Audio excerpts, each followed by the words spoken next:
أعوذ بالله من الشيطان الرجيم. أفرأيت من اتخذ إلهه هواه وأضله الله على علم وختم على سمعه وقلبه وجعل على بصره غشاوة فمن يهديه من بعد الله أفلا تذكرون فقالوا ما هي إلا حياتنا الدنيا نموت ونحيا وما يهلكنا إلا الدهر وما لهم بذلك من علم إن هم إلا يظنون وإذا تتلى عليهم آياتنا بينات ما كان حجتهم إلا أن قالوا ائتوا بآبائنا إن كنتم صادقين قل الله يحييكم ثم يميتكم ثم يجمعكم إلى يوم القيامة لا ريب فيه ولكن أكثر الناس لا يعلمون ولله ملك السماوات والأرض ويوم تقوم الساعة يومئذ يخسر المبطلون وترى كل أمة جاثية كل أمة تدعى إلى كتابها اليوم تجزون ما كنتم تعملون هذا كتابنا ينطق عليكم بالحق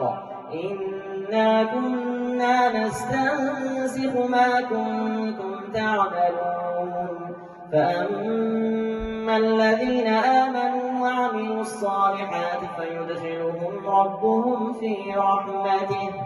ذلك هو الفوز المبين وأما الذين كفروا أفلم تكن آياتي تتلى عليكم فاستكبرتم وكنتم قوما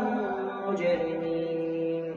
وإذا قيل إن وعد الله حق والساعة لا ريب فيها قلتم ما ندري ما الساعة إن نظن إلا ظنا وما نحن بمستيقنين وبدا لهم سيئات ما عملوا وحاق بهم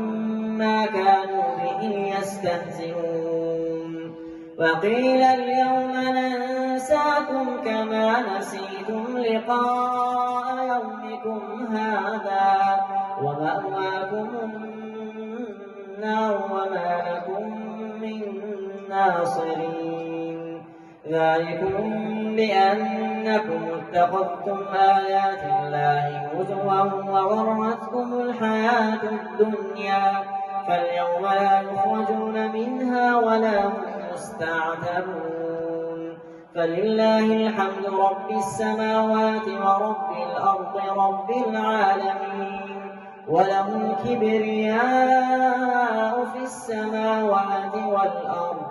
وهو العزيز الحكيم.